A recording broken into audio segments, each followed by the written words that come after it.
il a dit quelque chose qui m'a beaucoup marqué. Lors de son premier discours, je crois, il a dit tout est urgent. Quand on est dans un contexte de guerre, tout est urgent. Effectivement, tout est urgent. Je ne crois pas qu'il est revenu encore dire que rien n'est urgent. Donc jusqu'à présent, tout est urgent.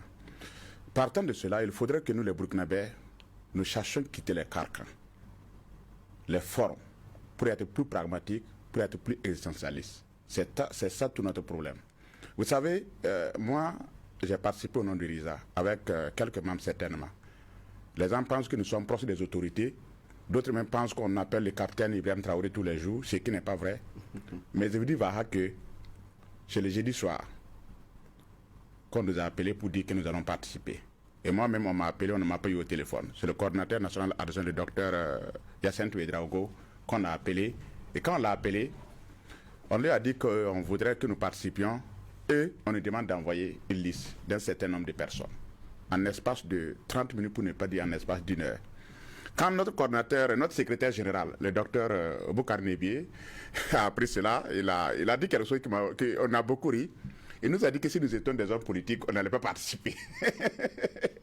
Parce qu'on allait dire qu'on nous a informés jeudi, alors que les assises se tiennent samedi. Mais nous-mêmes, on nous considère comme proches du pouvoir. Alors, ce n'est pas pour faire un débat, mais c'est pour dire que les assises ont été organisées au pas de course. Le temps était restreint, c'est vrai, mais ce que moi j'aurais voulu est que chacun fasse un effort, comme le frère Badra ici a dit, que nous cherchions que il y a des moments si difficiles, si complexes, que nous ne pouvons pas toujours nous conformer à certains principes. Comme on dit, l'exception confirme la règle. Ici, l'exception aurait dû confirmer la règle. Et quand nous, on nous a appelés, on ne nous a pas remis des TDR. On ne nous a même pas dit concrètement le samedi, là, on part aux assises là, pour débattre de quoi. Tout ce qu'on sait, c'est concernant la suite de la transition. Et la suite de la transition, c'est concernant l'avenir même de la nation. Parce qu'on n'a pas ciblé seulement un groupe pour dire, vous, on vous donne l'information à 2-3 jours des assises, et on cible peut-être un autre groupe pour dire, mais nous, on dit que nous sommes proches de la transition. On aurait dû même nous donner l'information 1 semaine ou bien 2 semaines avant qu'on y soit. Mais ça n'a pas été comme ça. Vers 23h. Moi, on m'a appelé pratiquement vers 22h pour dire que si on peut venir chercher les bâches. Moi, j'ai dit que moi, je suis dans un quartier éloigné. Si je dois venir là-bas, c'est quelqu'un qui était obligé d'appeler pour dire à la personne d'aller chercher les bâches pour nous, pour qu'on participe le samedi matin.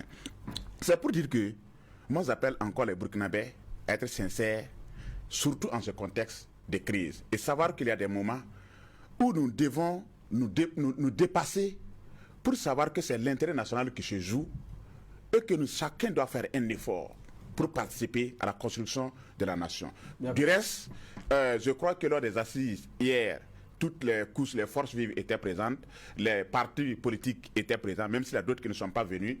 La société civile était présente et les forces de défense et de sécurité étaient présentes et les travaux se sont passés dans des conditions optimales. Le contexte de sécurité, il n'y a pas vu effectivement le climat qui montait du jeudi jusqu'à vendredi soir. Mais quand je suis arrivé le matin, j'ai vu vraiment une équipe de sécurité très professionnelle. J'ai vu un travail de sécurité qui a été fait. Les gens ont été passés au pays fin avant même d'avoir accès à la salle. Donc les assises ont commencé dans des conditions très optimales, dans des conditions de sécurité très optimales. Ou en tout cas, les gens qui sont arrivés dès les premiers moments, jusqu'à ce qu'on rentre dans la salle, il n'y avait pas de pression. Les gens sont entrés dans les très bons. Les travaux dans des conditions assez sereines, voilà, dans des conditions de sécurité optimales.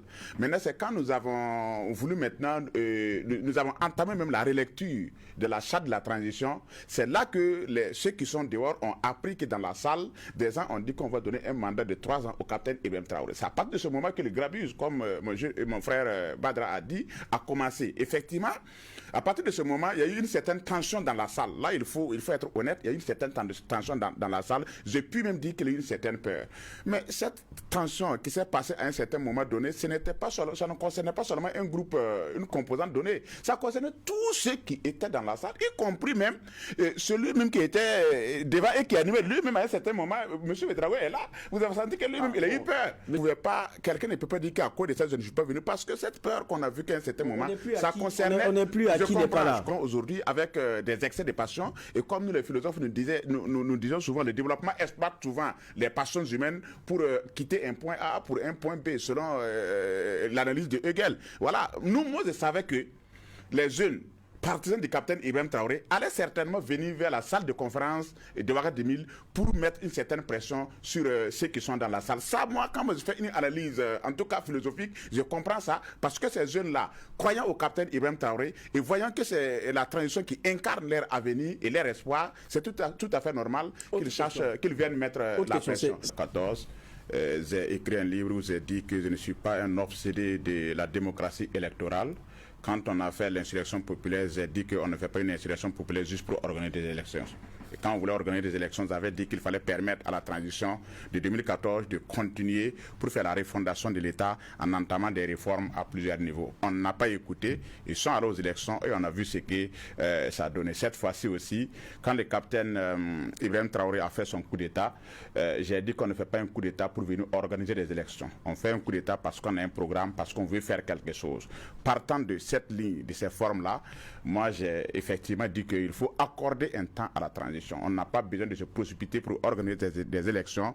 Nous avons de nombreux défis à relever, surtout sur le plan sécuritaire et sur le plan aussi du développement politique. Et moi, personnellement, j'ai plaidé depuis la semaine passée, en début de semaine, pour qu'on accorde suffisamment de temps à la transition. Ils avaient effectivement fait une proposition de 5 ans pour permettre au capitaine de finir avec la guerre et vraiment de refonder, de poser des actes pour pouvoir refonder cette nation-là. Il y a d'autres personnes qui proposaient 10 ans. J'estime que 10 ans peut-être ce serait trop, mais quand même un mandat de 5 ans pour permettre au capitaine de faire son travail. Et il faudrait rectifier quelque chose. Ici, dans votre reportage, je crois qu'il a dit que la SAD de la transition a donné un mandat de 5 ans renouvelable. Non, ce n'est pas 5 ans renouvelable. On a donné un mandat de 5 ans. Maintenant, après les 5 ans, peut-être qu'il y aurait une autre charte, peut-être pour renouveler, mais pour le moment, ce n'est pas 5 ans renouvelable. Et il y a aussi un alinéa au niveau de la charte qui dit qu'effectivement, si la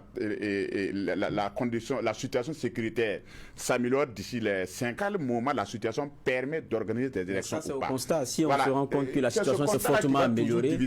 Mais là aussi, c'est les autorités qui vont. Ok, si les autorités disent qu'on peut organiser des élections, il n'y a pas de problème. Mais moi, j'aurais voulu qu'on donne un mandat de 5 ans francs au capitaine Ibrahim Traoré pour lui permettre de faire son travail. Cela n'empêche, ce qui a été fait, ce qui a été adopté hier lors des assises nationales, moi, je crois que c'est une très bonne chose. Il faudrait que les gens quittent ces carcans-là. Moi, je ne suis pas dans ces carcans. Il faudrait que les gens quittent ces carcans, que les gens sachent que les élections n'ont développé aucun pays dans ce monde. Si quelqu'un connaît un pays que les élections ont développé, que la personne vienne nous dire, pour le moment, aucun pays sur la terre n'a été développé par des élections. C'est qui fait le développement. Donc le point 7 Même après les 5 ans, si on estime encore qu'on a des difficultés, on pourrait encore se rassembler, faire des assises, donner encore une autre mandat de 5 ans au capitaine. Quel serait le modèle alors de changement des... Nous sommes en train de réfléchir. Celle-là en train de réfléchir. Celle-là aussi, il faut qu'on quitte cette incapacité de réfléchir là pour pouvoir réfléchir. Comme le dit souvent dans ces BDT que j'apprécie beaucoup, pour proposer un nouveau format de gouvernance au Burkina Faso. Par exemple, ce que nous avons fait hier lors des assises, mais il n'y a pas de meilleure démocratie plus que ça.